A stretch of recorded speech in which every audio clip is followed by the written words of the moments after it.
eloquent evening, God and goddesses. it's your girl Jay, also known as Jay Demi, and I'm back with the best co-host. It's your girl Kay, also known as Kay Bex, and I'm here with my good sis. And we're here to fuck it up again, to catch another vibe, to have another sip, and drop a jewel per usual. And you know, today's topic is very interesting. And before we jump in, I want to first say thank you to the best network, Venture Season Network. Tap in www.ventureseasonnetwork.com. Everything's there. So much more coming. Blogs, everything, commentary, chat abilities. Yo, if you want to talk to anyone of us specifically, www.ventureseasonnetwork.com. Tap in. But yeah, so today's topic, it's kind of, I'll say it's a term I kind of made up myself. I don't think I've heard of it anywhere else, but I think it explains kind of like my approach in a lot of instances, but it's a natural racial wall. Girl, you gotta coin that term. So it's whatever, because it could be a big wall, a little wall, a thin wall. Your wall could be broken down completely, but it's your approach and the barrier of protection you might have with just people of the opposite race. So whether it's driven by innocent causes, right? Or you know, it's encouraged by innocent causes and experiences in life, or what you might have been exposed to, or how you were raised, or if it's just that you're a racist. I think there's levels to everything. And we're gonna talk about it.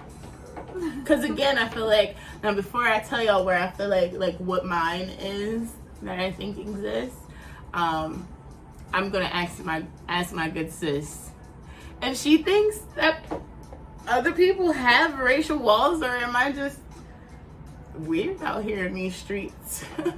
Cause then, like, even if it's like, you know, culture driven, I don't know, I think we're all raised in different households and different lifestyles, and I think that, like, definitely with mine, deeply influenced, and I'll share with you guys how. But do you think like that's normal?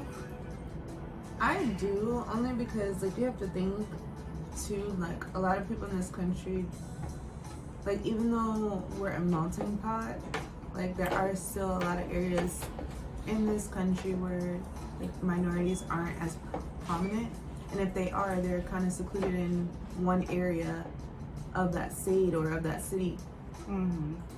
I feel like, well, just from experience with everything that happened with, like, COVID and George Floyd and the Say My Name, Black Lives Matter, I wouldn't say we're building a gap, but I would say that we are becoming more self-aware of those racial walls and how it impacts our daily experience, what we bring to the table, and what we engage in. Personally, I don't think you have a racial wall, Phil. I don't. And I think too it has to do with my family. Like, a lot of people in my family do date outside of their race, have integrated. So I think it's more on a personality level than it is actual race. Now, is that just with the opposite sex, or is that just in general? I think just in general. Like, even I have Caucasian friends as well as Hispanic friends. Me too.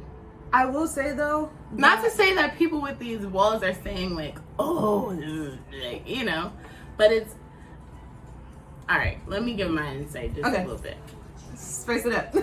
Because it's just a barrier you got to break through. Yeah. I'm not going into every single situation of someone, just like I wouldn't go into every situation with a person of the opposite sex the same way I would go into it with a female. For me, it's like a be mindful, be cautious, and you don't know that person. You don't know how they were raised. You don't know what they feel. And a lot of people don't show what they feel out to the world. It's when them doors close and a person has the ability to express whatever their true feelings may be, that you see who a person is. So like you said, like I'm very thankful for my white friends and my friends, you know, of opposite races that have been able to break through what my natural walls are. But because I experience so much racism on a daily basis, even still now as a grown woman, you know, especially in our work field, and being a black woman in corporate America, and being a black woman that attends an accredited college and is in higher level courses, there's so many times that I was the only brown face in the room. I can definitely relate.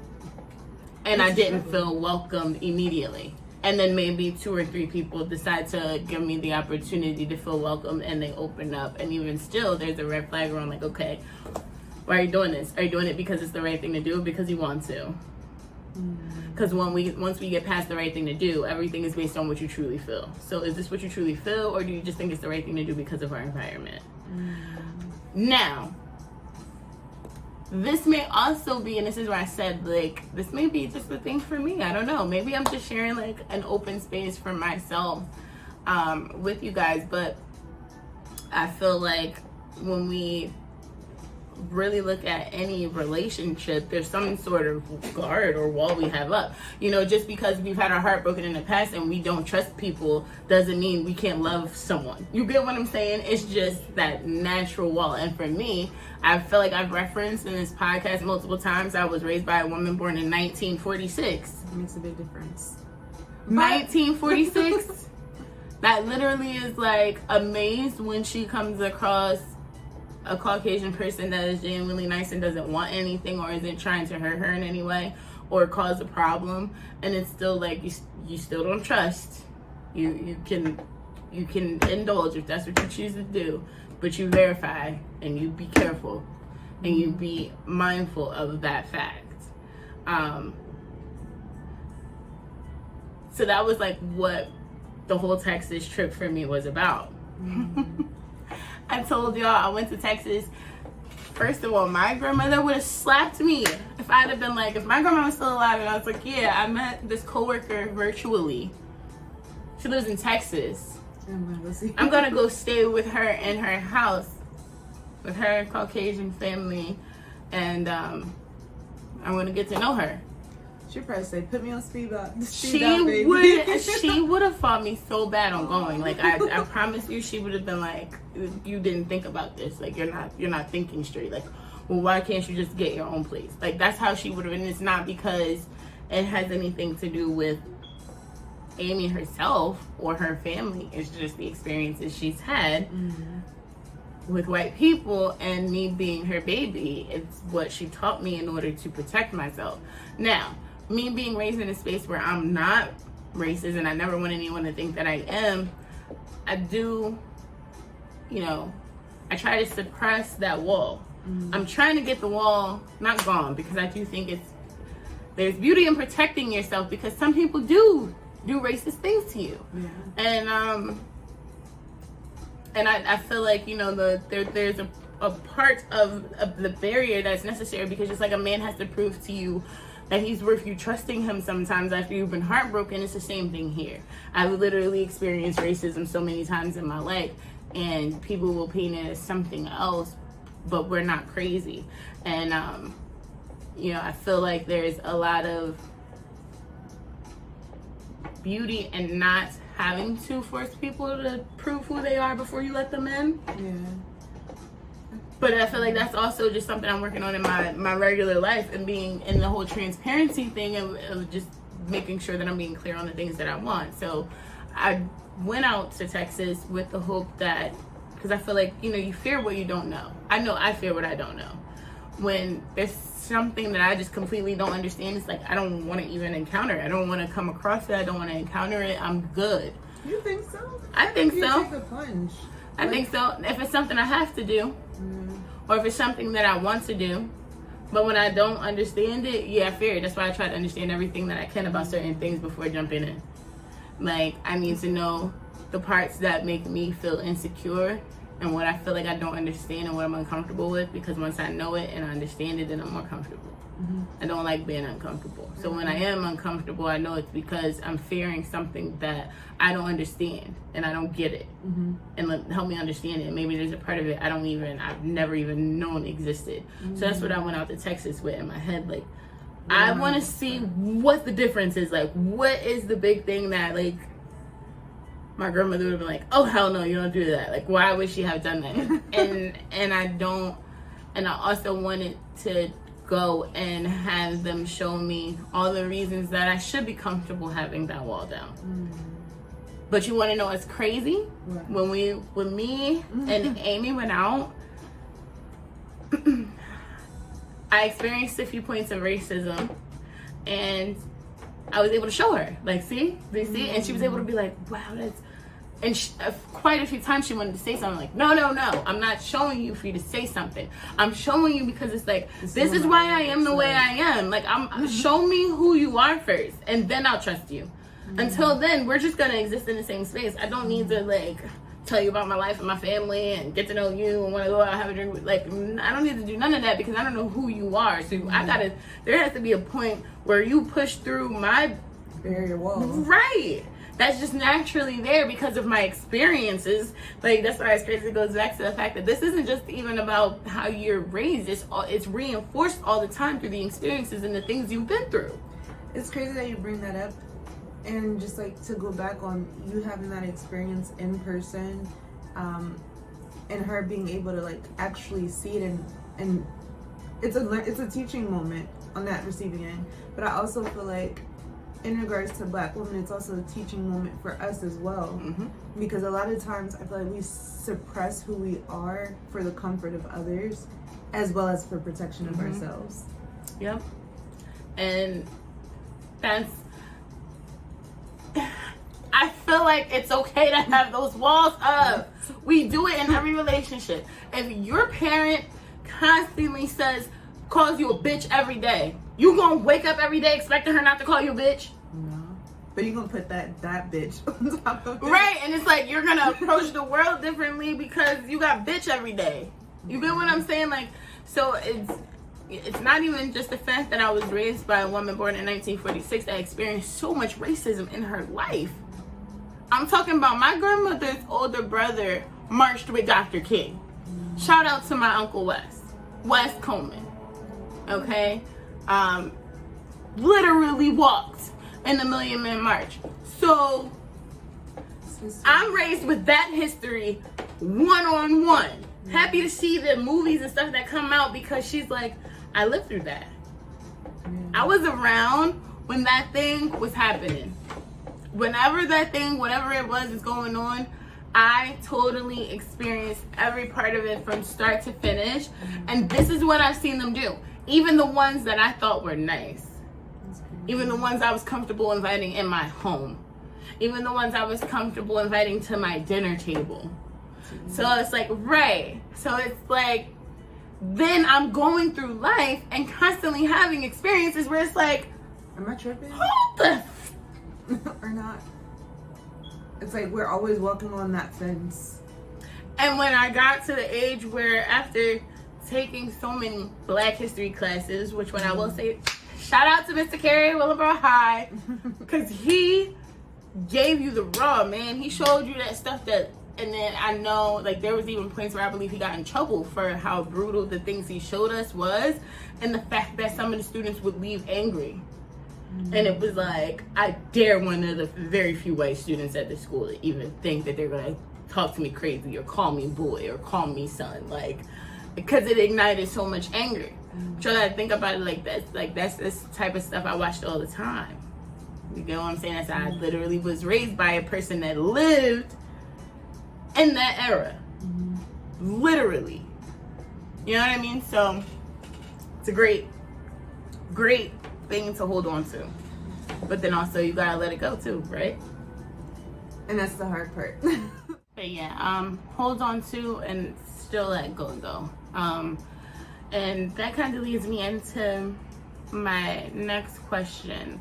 Are they necessary to bring down? because the shocking outcome of the trip was Amy saying to me at the end of the night, after we seen maybe about 2 to 3 different racism experiences that I had, and her seeing it from what's really my point of view.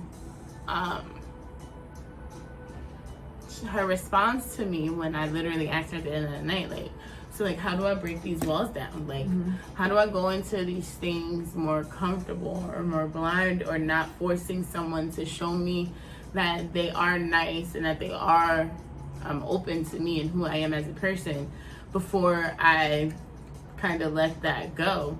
And her response to me was, I don't think you should. Why? And when I asked her, which we're gonna have a 10-minute guest visit later on, it's a nice little treat with Amy for you guys. But when I asked her, she said, because why is it wrong for someone to have to prove to you that they're not going to do what's typical of what you've experienced with their kind before you decide to continue to let them into your life? She said, what's wrong with that? I said, like, for instance, like with me and your friendship and relationship, you know, Amy, when I got put on this team with Amy, she would hit me up every day, and I'm like, why is this girl bothering me? Like, what does she want? Like, and she would literally get in a video chat with me, and then like would have nothing important to talk about. Like, she just, how are you? How's things going? Well, this is what's going on with me. And then, you know, showing me her family and like telling me about her life, like without me asking. And for the first couple weeks, it was like, yo, what you up to? What you want? Right? And then I realized, like, yo, she's just being genuine, and for whatever reason, she likes you and wants to be your friend. And I decided to let the wall down, because she had been kicking at that bitch and like had her drills out, and she was like, I'm gonna get through this wall whether you want me to come through or not. Like, I'm comfortable with proving to you that I care about you and I want you in my life as my friend. You know what I mean? And so when I asked her that, her response was like, even all the way down to me. What's wrong with me having to be persistent before you trusted me? What's wrong with me having to prove myself before you say I'm gonna open up all the walls? Like, you have to keep some things for yourself and decide when you're gonna choose. And that's just like within any relationship. You pick and choose how deep you're gonna let a person in. The more you trust them, the more they show you who they are, the more you believe them, especially if it's good things that they're showing you. So what's wrong with forcing people to show you good things before you open up? It's like a catch-22 though, because at the same token, you are growing and breaking down that barrier and being more trusting. But you're also, you can possibly fall victim to categorizing those experiences and lumping that prejudice or that judgment into one token. So before you even get to be open, you're already closing yourself off from that experience. I feel like this is where the me knowing my environment comes in, and the things that I've experienced. I'm gonna be 100 with y'all. I don't know if that wall's ever gonna completely go away. I definitely want that wall to not be so thick. That's why I went to Texas. Like, do I need to like teach me how to be like more open? Like, teach me what I don't know that makes me uncomfortable, and like help me get rid of it. And like her response was like, who says you need to completely get rid of it? Like, it's a protection mechanism until you have that many people in your life where you feel like, okay, I'm comfortable enough for myself, whatever your barriers are, I'm comfortable with myself in this new group of people that maybe you haven't experienced so much enough to say, like, now I can approach everything kind of open, and if you're bad to me, then, but see, this is why I say too, again, it might just be a me thing, because I suffer from severe anxiety. Social anxiety, really. So I approach a lot of things in my life that way. Like, it's not like it's just with white people, it's really with any people. Like, it's not like I go in a room and I'm like, oh yeah, I'm so comfortable with these groups of black girls, and I'm like so not comfortable with all these. No, that's not what I'm saying here. I'm not talking about prejudice. I'm not talking about racism. I'm just talking about a natural racial wall, just a protection mechanism, I'm alert and I'm waiting to see if you're one of those racist people. Not I'm going to treat you any different, or be different. Like, I'm still who I am, but I'm just not really probably going to open up like a flower until like I know what your intentions are with me. It's crazy because you say that, because now, like, the way that you describe it, I will say that in experiences with women, just in friendships with guys too, of the opposite race and sex, that protective measure is there. Yeah. But it's not like, I just thought it was like a natural instinct, like, okay. That's what I'm saying. That's why I call this one, like, instead of just saying like a natural wall with people, because this is kind of geared towards my Texas experience, I knew that it was just like that one with just like, I don't know, I guess I have like an internal like fear of white people, like they just don't want me to be great, like low-key. No. So I just be waiting for them to show me like either you like me or you don't, and just teach me how to like exist in like our worlds together wherever they collide. And then the ones that kind of show me like, no, I do like you, like I genuinely like you, then it's like, okay, it's like, oh my gosh, you guys are like not all like crazy like I might have thought my whole life. And like, cause I've had some, we experienced total like opposite spectrums at the job that we met together. I won't say what that job is, but if you know, you know. But there was this, like, there were two cool ass white bosses that we had, and other people couldn't stand them. Other black people, cause I love them. Like, what? I would go out and drink with them. I would tell them my whole life. I literally would pour my hearts out to them. But it's like, they did make initiative to have that relationship with me first. I didn't leap. I just sat back and like observed, right, and assessed. Is it safe to? But whereas I think with black people, I might be more inclined to leap first. Like, no, I think that's the same. Girl, you seen that? Like, you know what I mean? Like one of those. Like, am I tripping? We have a subtle. I feel like all races have their own subtle like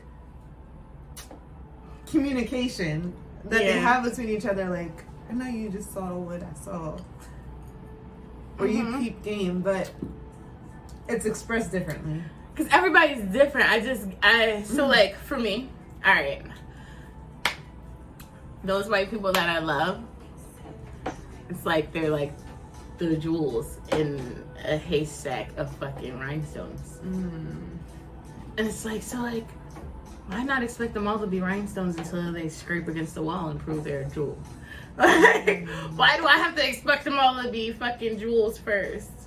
That's how I literally look at it. It's not just like, and I don't, it's like I said, it's not that I treat anybody differently or I feel differently about anybody. It's just like, and like I said, I'm like that in all, it's not just like, it's just, Caucasians. It's just, I felt like with this situation and me going on this trip, my opportunity to experience so much that I'm not used to, be completely out of my element, and be exposed to a different culture and understand that everybody is not like how everybody of that race is not like how we might imagine, and then some things are exactly what we imagine, So what were some culture shocks for you? Like, what were some things that you were like, oh, okay, we have those similarities?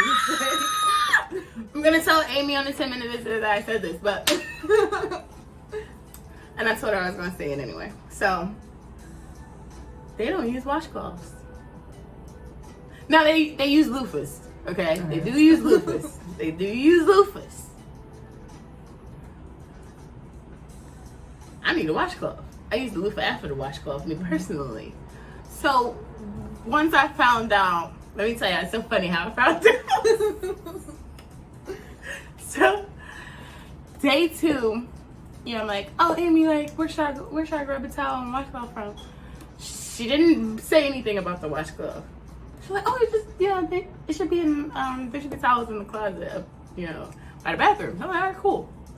I go up there, there's towels, and sheets and blankets. And I was like, hey, Amy, where's your washcloths? And she's like, my what?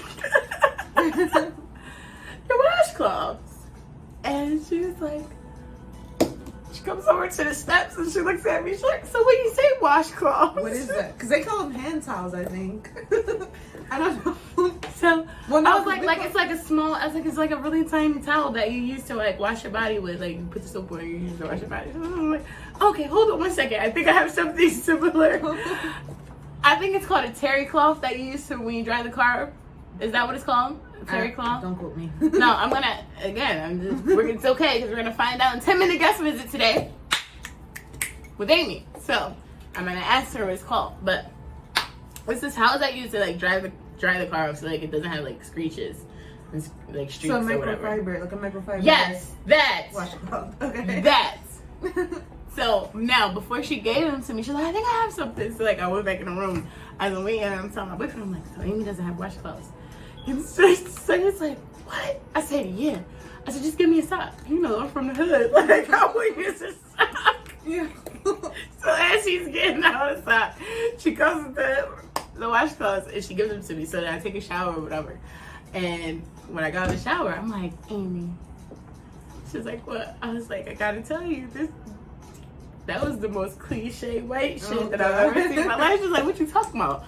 And I told her, and she's like, yeah, she's like, but we use loofahs. I'm like, yeah. I said, okay, that's definitely okay. This, because I guess now I've heard that in Black culture too, they do that though. They don't use washcloths; they just use their hands. No, I'm saying like not using like it's scratch the loofah thing, right? That's just. Mm-hmm. But the cliche is, oh, white people wash up with their hands. That's the cliche like thing that Black people think. Like, and I know a lot of people do. Mm-hmm. And I found out this weekend after talking to people of other cultures, like Black cultures, like Jamaicans, that they don't use washcloths either. Like I know some Africans that don't use anything; they just use their soap and their hands. Mm-hmm. And I was like, wow. I think the washcloth thing is just it's an African American thing. Is it just us? I don't know, cause like, hey, if you know, comments, like, subscribe, and let us know. I don't know. Is that just an African American thing? I was raised to use like, so you have like an exfoliating, like washcloth, which is like similar to like a loofah, but it gets like in better places. And then you have your washcloth to get like whatever you missed last. So, let me tell y'all how I bathe, okay? Everybody is different, okay? My grandma used to say that I was too clean because I was showering. I don't know why. Y'all don't judge my grandma, okay? But my grandma believed in whole baths. Like, you don't need to take a full shower every day. You could take a whole bath the second day. You could take a whole bath maybe the third day, depending on what you did the first day or two. Like, that's the show. So the fact that I showered every day and sometimes twice a day, she used to be like, you is so clean. Your man gonna love you. You so clean. That's what she used to say to me. Like, you're so clean. And I had to ask her one time, like, why do you keep telling me that? You always tell me, like, I'm so clean. And she's like, because you shower every day. You at least get in that water your whole body once a day. So like, and like my daughter always tells me like, oh, you smell great, mom, da da da da da. And I, so I always think that I don't. So I have a method to when I shower. Good. Like, you shower with a bar soap and a washcloth once.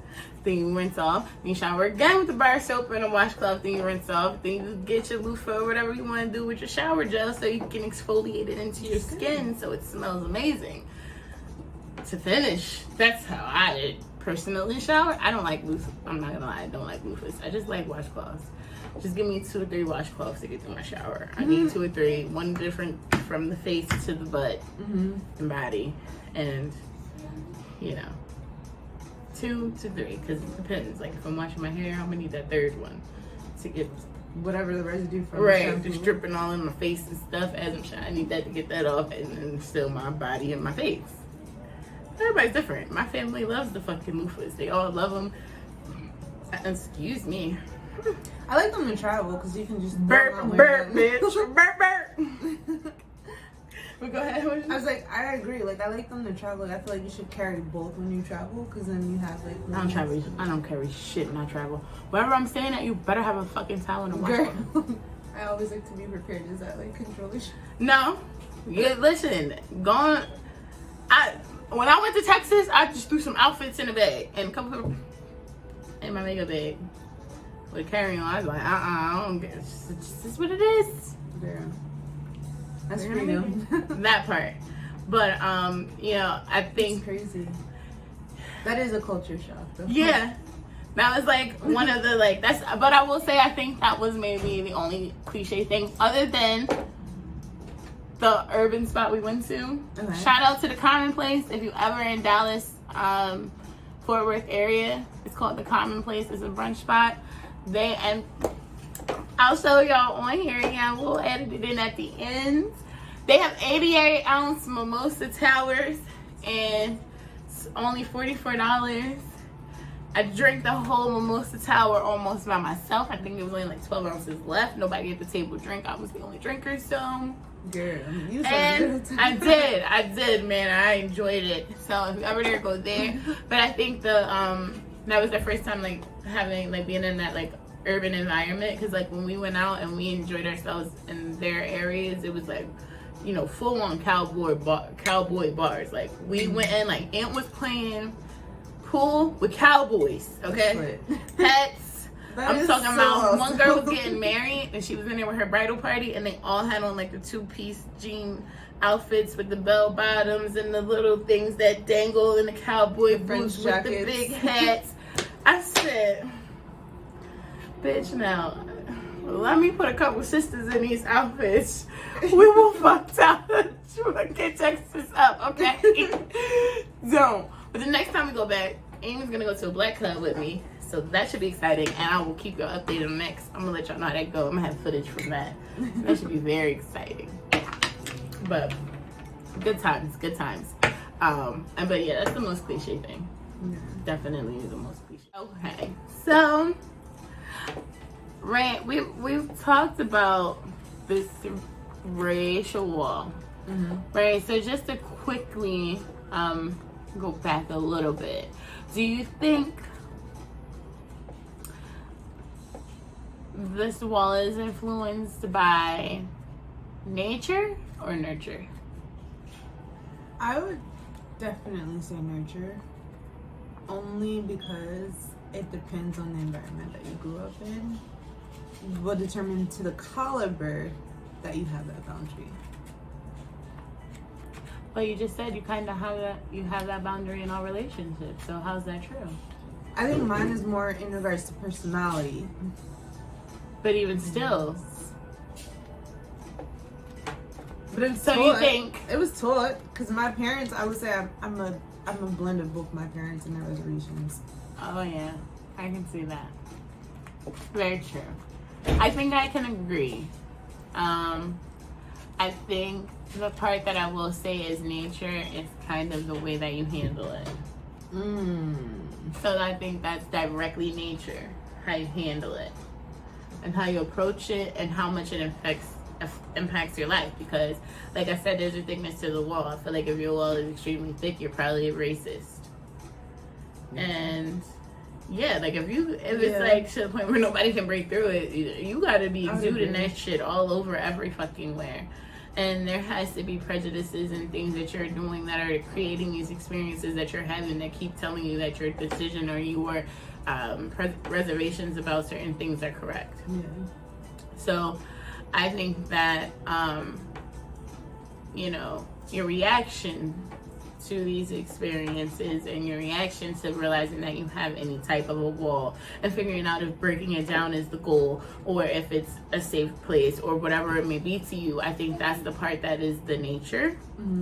But the nurture is definitely it being there, like in general, you know, because I know if I was raised by somebody born in 2000 versus somebody born in 1946, I would be a different person. Totally different. My daughter don't, because I know that there's a lot of things in ways that I am, that's because of the experiences of my grandmother who raised me and my own experiences.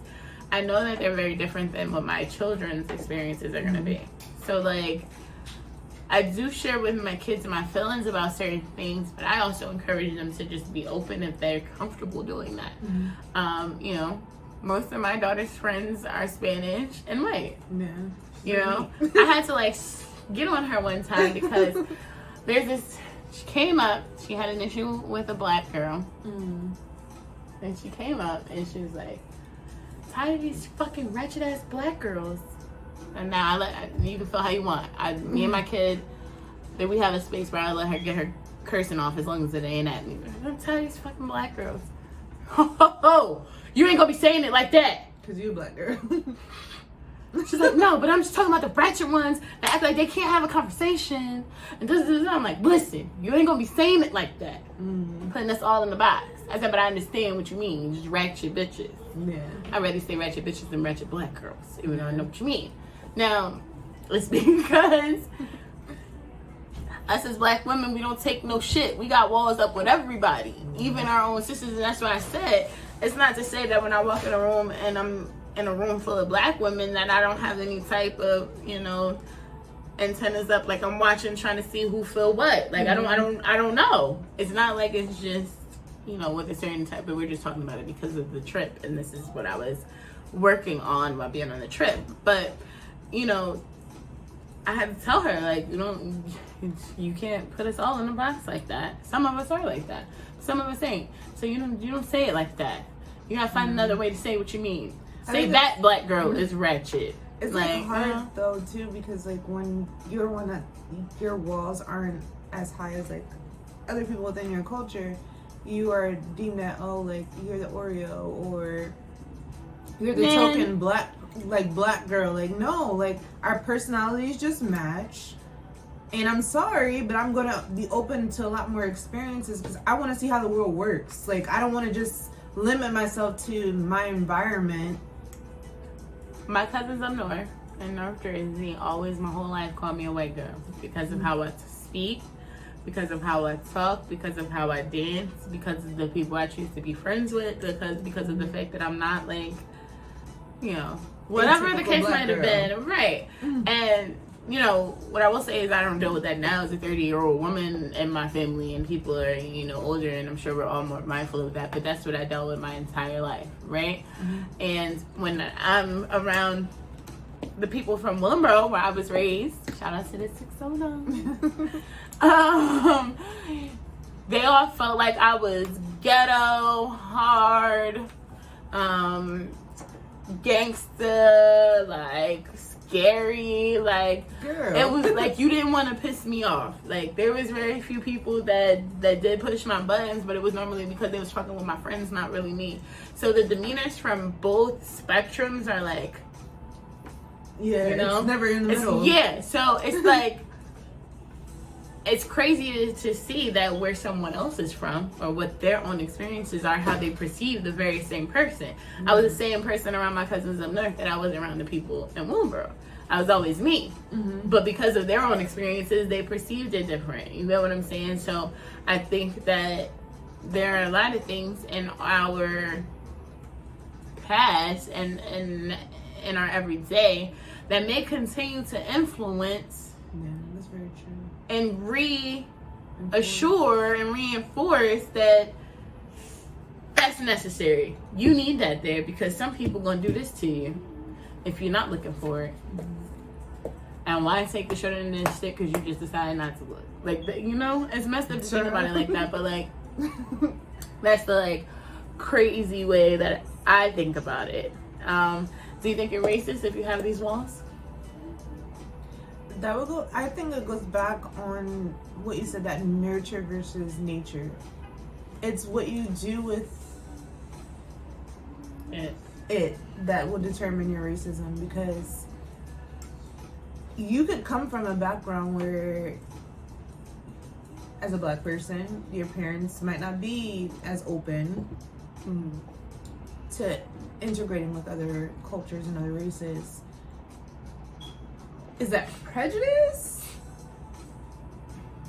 Yes. Is it racist? It depends on your approach when you encounter those spaces that you're uncomfortable with. Because my white friends told me that black people can't be racist, even if we have racist behaviors. That's what my white friends told me. Yeah, I got that too. But I think it's just that they're like, you can't be racist, even if you don't like us and you do treat us different because you're the minority. So it don't matter.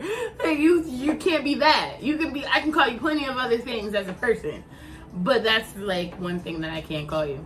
I think too is because I do think that I think that's like a backhanded way, like, you know, just looking at it. I personally don't look at it like that. I think black people can be racist because some of us don't care and we feel like it's justified, but hate needs to end. Can we just say that? Across the board, yeah. And use your power. We're long ways from that. Oh, influence. There was one thing you said that I forgot to address. You had mentioned what did you say? Dang it, my notes aren't clear, guys. I'm sorry, but there was one piece where you mentioned you were talking. And the thing that came to my mind was like, are we the ones creating this? Like, I think that's responsibility on both sides, because we naturally go into spaces reserved because we've had history of not being accepted and also not holding the power within the room. Like, we're always, in a way, as black people, we have a tendency to either overcompensate for our blackness or undercompensate for our blackness. In the spaces where we undercompensate is when we don't feel comfortable in our own skin, even if we were by ourselves, because this is uncomfortable. This is an uncomfortable space. Yeah, I can see that. Then we have the flip, where we feel, because I'm surrounded by others that look like me, I'm a crack a joke or two. It might be a little bit offensive, but that's my culture. I can't say nothing. I can't say nothing because I'm that person. I offend people all the time and I don't mean to. And I've noticed, like, and this is just in my regular life, I'm not talking about white people because I don't think I offend white people. I mean, there are white people that I have offended, but I don't think I like offend white people in general. I've never gotten that from like all the white people that I've been around in like large groups or whatever.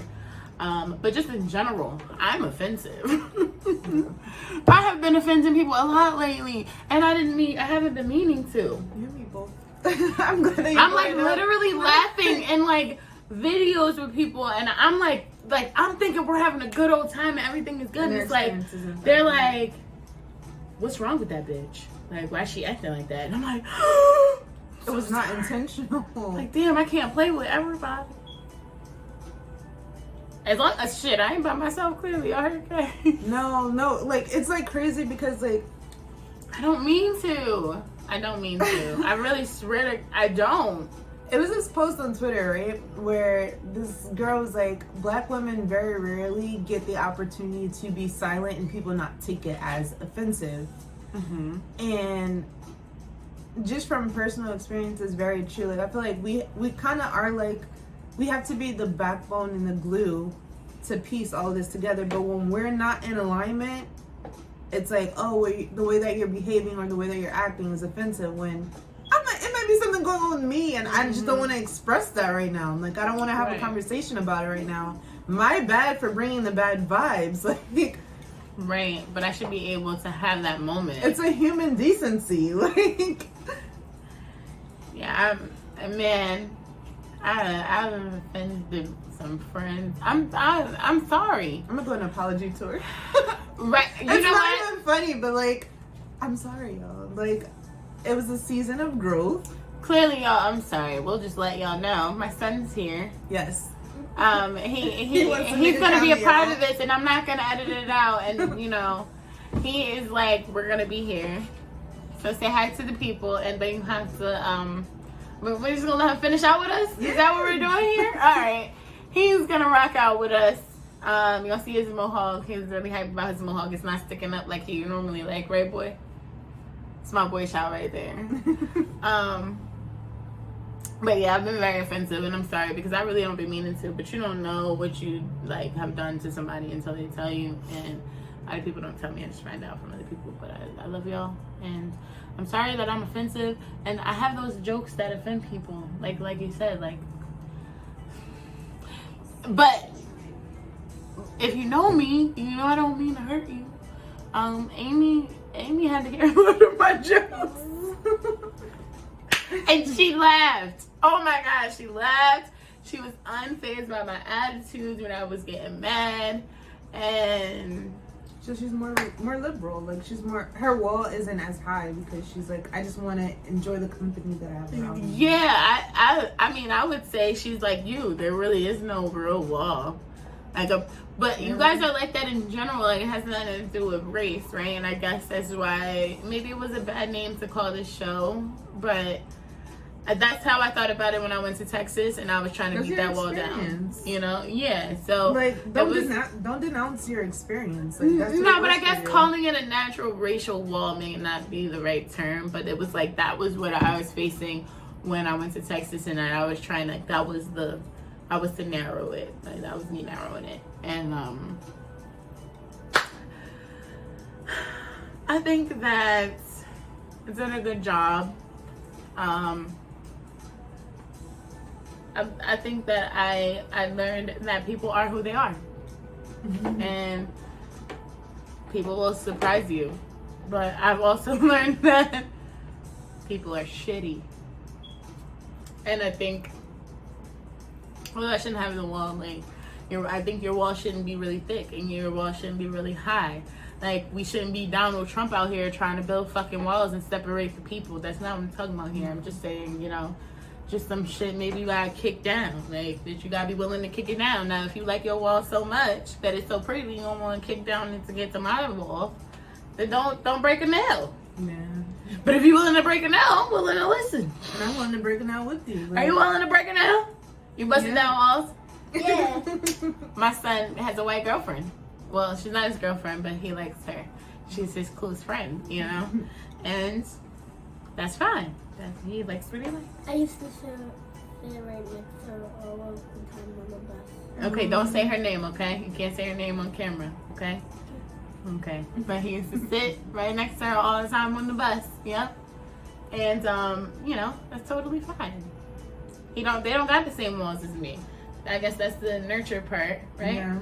They don't have the same walls as me because I don't want them to. But I also, when things happen, it's like, listen, this is that part that I'm going to be telling you about, but I told you about because I want you to know, but I don't want you to know because you shouldn't look at it like that. But at the same time, if it happens, you got to know what you're looking at. Yeah, those. But they also teach you, like, as a mom, amazing job because your kids don't have to experience that prejudice. Yes, they are aware of it, but they are what Martin Luther King. I mean, but the thing is, they have them. Martin Luther King.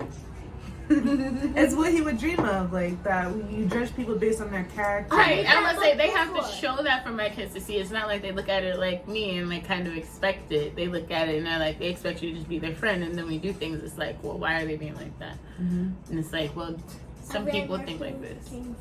You read Dr. Martin Luther King before? Yeah, at school. Oh, that's cool. I'm glad your school read that to you. Because some schools ain't reading it, and that's another conversation we're going to have soon, too. Yes. But... Like Jimmy dropping jewels. Oh, right. Demi about to drop a jewel, because I'm feeling it deep. I'm feeling it deep in my soul. So... Deep, deep. Deep. Deep, deep, deep. Deep down in my soul. Feeling it deep. Deep, deep. Feeling it deep down in my soul. And then I'm about to drop a jewel. She's about to drop a jewel. She's about to drop. It's like, y'all know y'all have a moment from me almost every episode where I just feel like, fine. I'm about to drop a jewel. Drop them. We dropping jewels. Jewels. We dropping jewels. Jewels. Demi dropping jewels. Demi dropping jewels. Jewels. We dropping jewels. Alright, I got one for you. As I have gone through life, I have carried what I was taught. There's a ton of shit growing up that I didn't give really much of any thought. But all those years have shaped me. And so have things I've experienced, and so have the things that I have experienced. Understand that my approach isn't just based off of stories. It's actually based off of a life sentence. This wall still stands because of things I have continually endured. There's also times where I've ignored the wall, even though I wasn't even completely sure. It's all a wall of a protection to give me a chance to look even deeper, to get them to fight through and prove that they are in fact a fucking keeper.